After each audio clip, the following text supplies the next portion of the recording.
Bonsoir à tous et bienvenue dans ce point de l'actualité. Une cérémonie d'échange de vœux avec les corps constitués de la nation. Ce jeudi, ils étaient tous représentés au palais de la présidence, le corps diplomatique, les institutions, l'appareil judiciaire, les collectivités, les élus locaux, la grande famille de l'armée, les dirigeants du secteur public et privé.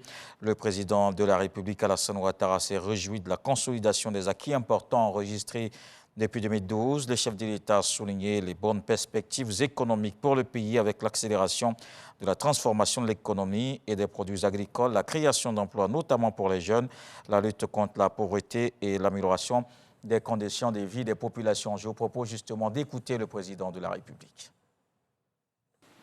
Mesdames et Messieurs les ambassadeurs et représentants des organisations internationales, je saisis cette occasion pour saluer votre engagement en faveur du renforcement des relations d'amitié et de coopération entre la Côte d'Ivoire et les pays et organisations que vous représentez.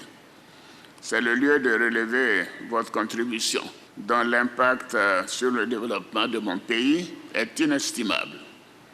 Je vous adresse mes sincères remerciements, ainsi que ceux du peuple ivoirien.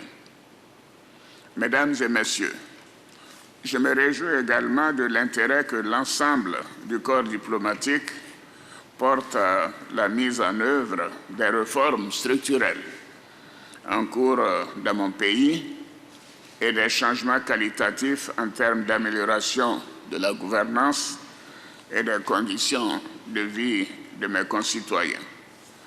En effet, l'année 2022 a été marquée par la consolidation d'acquis importants enregistrés depuis 2011 en Côte d'Ivoire dans les domaines politiques, économiques, social et sécuritaires.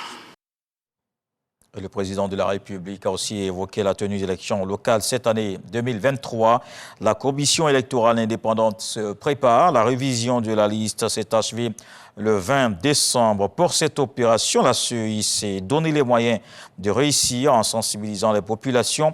Les groupements, partis politiques et la société civile ont suivi avec des campagnes pour l'inscription des électeurs. Ils ont tous appelé à s'intéresser à ce processus qui permet d'actualiser le fichier après 32 jours d'enrôlement. Que retenir de l'opération? Sidonie Davila fait le bilan dans le dossier politique à suivre dans le 20h.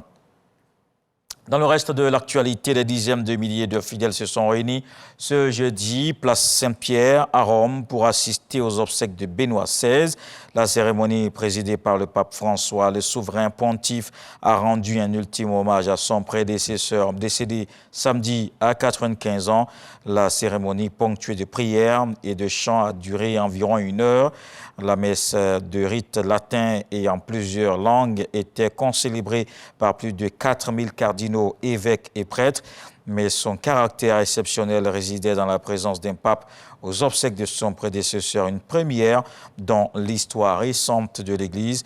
La cérémonie suivie d'une inhumation privée dans la crypte de la basilique où reposait Jean-Paul II jusqu'à sa béatification en 2011. Dans une déclaration ce mercredi, Amazon a indiqué qu'elle va supprimer environ 18 000 postes.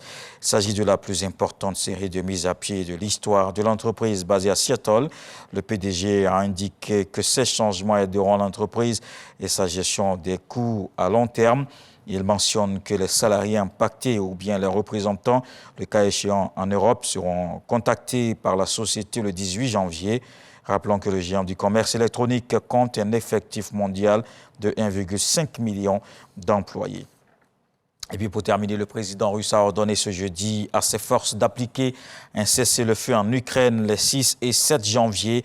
Vladimir Poutine appelle les forces ukrainiennes à respecter cette trêve afin de donner la possibilité aux orthodoxes, confessions majoritaires en Ukraine comme en Russie, d'assister aux offices la veille de Noël ainsi que le jour de la nativité du Christ.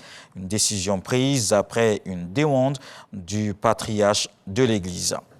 Voilà pour le point de l'actualité. On se retrouve à 20h pour la grande édition. À suivre tout de suite les infos régionales.